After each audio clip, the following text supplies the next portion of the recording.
নমস্কার, আমি অ্যাস্ট্রোলজার শ্রী তাপস। আজ বৃহস্পতিবার। আজকে আমি যেটা নিয়ে আলোচনা করব সেটা হচ্ছে নারীর অন্তরে বৃহস্পতি, বিশ্বাসের আলো। প্রতিটি নারীর ভেতরেই থাকে এক গুরু, যে শেখায় কিভাবে নিজেকে বা নিজের অন্ধকারকে আলোর মধ্যে বদলাতে হয়। আর তার নাম হচ্ছে বৃহস্পতি। গ্রহ নয়, এক দিব্য শক্তি, যে নারীর ভিতর থেকে বলে তুমি যথেষ্ট, তুমি সম্পূর্ণ, তুমি সম্পূর্ণা। সনাতন জ্যোতিষ বলে যে বৃহস্পতি মানে হচ্ছে জ্ঞান, ধর্ম, বিশ্বাস আর দয়া।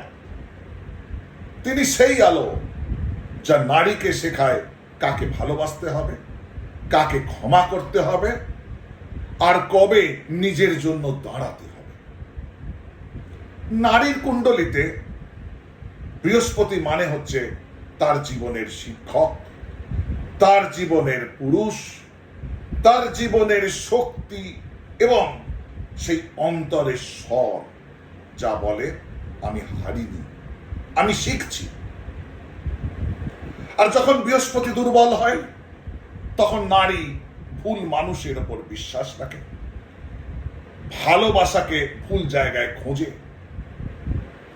সে ভাবে বোধহয় আমার ভাগ্য খারাপ, কিন্তু আসলে তা নয়। দুর্বল বৃহস্পতি মানে নিজের বিশ্বাস দুর্বল। তুমি যতদিন নিজের প্রতি সন্দেহ রাখবে, ততদিন তোমার বৃহস্পতি তোমার কাছে নীরব হয়ে শুয়ে থাকবে। কোনো মন্ত্রে নয়, বৃহস্পতি জাগে কৃতজ্ঞতা আর আত্মবিশ্বাস। যে নারী নিজের শক্তিকে শ্রদ্ধা করে, যে নিজের জীবনের প্রতিটি আঘাতকে শিক্ষা রূপে দেখে, তার বৃহস্পতি দীপ্ত হয়। বৃহস্পতি তখন তাকে শেখায় তুমি কারো ছায়া নয়, তুমি আলোকবর্তিকা। এটাই সনাতন গুরু তত্ত্ব, যেখানে নারী নিজেই নিজের গুরু হয়ে ওঠে। এই বৃহস্পতিবারে নিজের ভিতরের বৃহস্পতিকে প্রণাম করো, একটি দীপ জ্বালাও আর বলো ওম গ্রাং গ্রিং গ্রৌং স গুরুবে নমঃ। বলো নিজের মনের ভিতরে যে আমার মধ্যে আলো আছে, আমার মধ্যে গুরু আছেন,